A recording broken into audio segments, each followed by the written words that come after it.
Untuk kesekian kalinya, Madrid mampu melakukan comeback. Kali ini korbannya adalah Manchester City di semifinal Liga Champions. Lalu apa sebenarnya rahasia comeback terus-terusan Ancelotti? Dan apa juga taktik yang digunakan Pep di laga ini?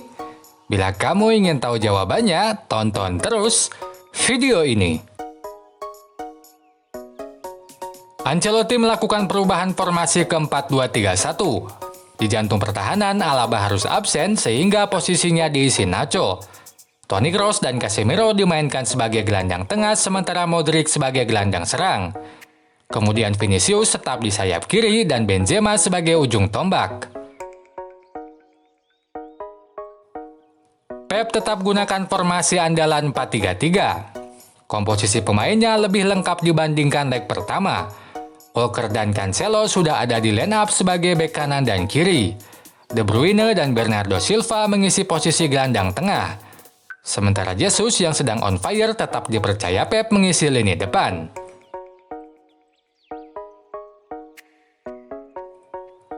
Meski harus mengejar ketertinggalan 1 gol, Ancelotti sadar betapa bahayanya bila meladeni permainan terbuka Pep.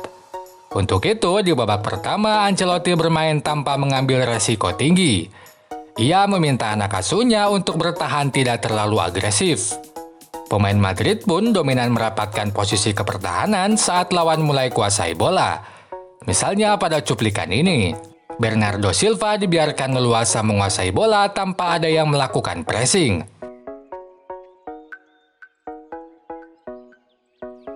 Selain itu, Valverde dimainkan lebih dalam saat bertahan.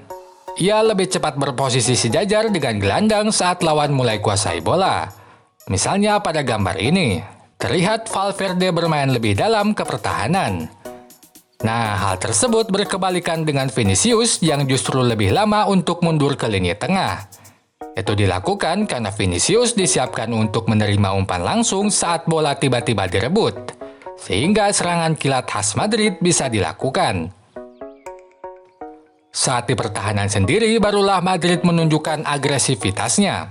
Bahkan Madrid terlihat menerapkan man marking atau penjagaan personal pada sejumlah pemain.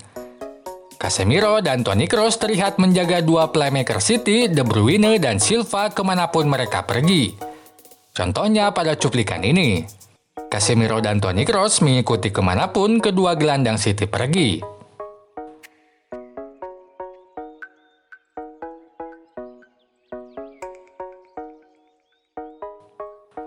Nah, semua taktik Ancelotti tersebut menyulitkan pemain City untuk masuk ke pertahanan Madrid. Statistik memang menunjukkan City mampu melakukan 6 tendangan dengan 4 mengarah ke gawang. Angka tersebut seolah-olah bagus, padahal 5 dari 6 tendangan tersebut dilakukan dari luar kotak penalti. Jadi sebenarnya City kesulitan membongkar pertahanan Madrid di babak pertama.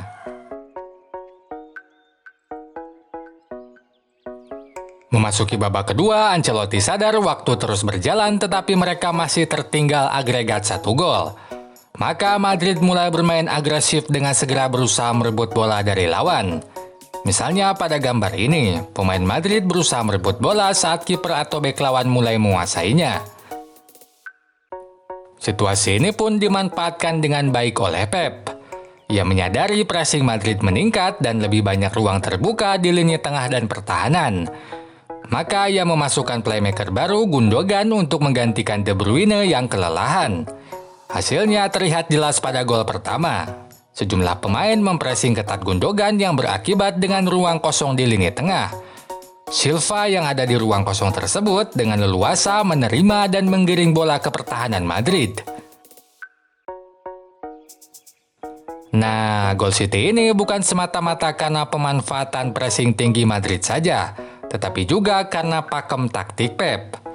Jadi saat menyerang, Pep bermain dengan inverted fullback dan eksploitasi lebar lapangan. Dalam pola Pep, Cancelo bermain merapat ke tengah. Sebaliknya, dua pemain sayap memperlebar posisi ke sisi lapangan.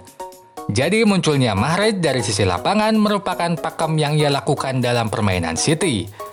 Itu seperti yang terjadi pada gol pertama. Gol City pun memicu Ancelotti untuk lebih berani bermain. maka Madrid mulai menarik sejumlah pemain bertipe defensif dan memasukkan pemain yang lebih ofensif. Rodrigo dan Asensio masuk menggantikan Toni Kroos dan Modric. Meskipun begitu, Madrid tetap bermain pada pakem yang sama seperti babak pertama, yaitu menyerang lewat sisi lapangan. Nah, di laga ini Ancelotti memainkan dua beknya lebih maju.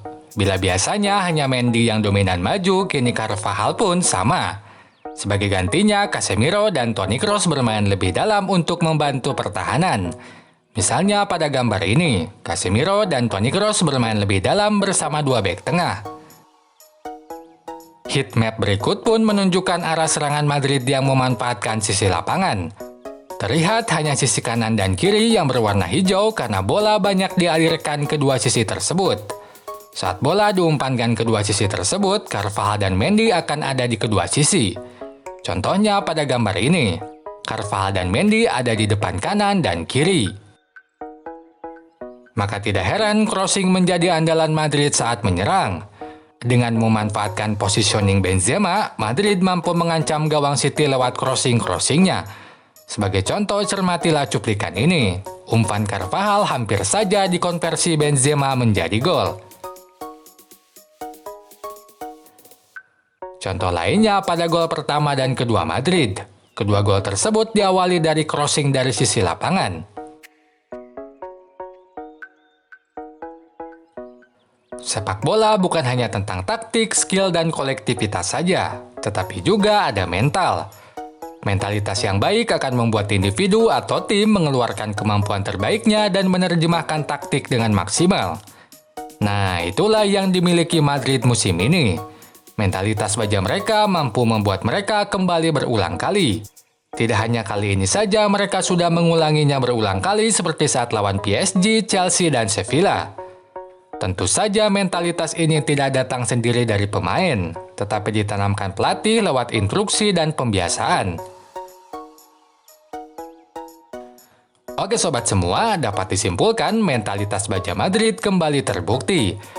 Berada di bawah tekanan untuk mengejar ketertinggalan, mereka tetap bisa tenang dan mampu membalikkan keadaan di penghujung laga. Oh iya, sebelum pamit, kalau ada yang ingin ditambahkan dan didiskusikan, langsung aja tulis di kolom komentar. Jangan lupa juga untuk like dan subscribe agar kamu terupdate video-video terbaru dari channel ini. Sampai jumpa lagi. Goodbye.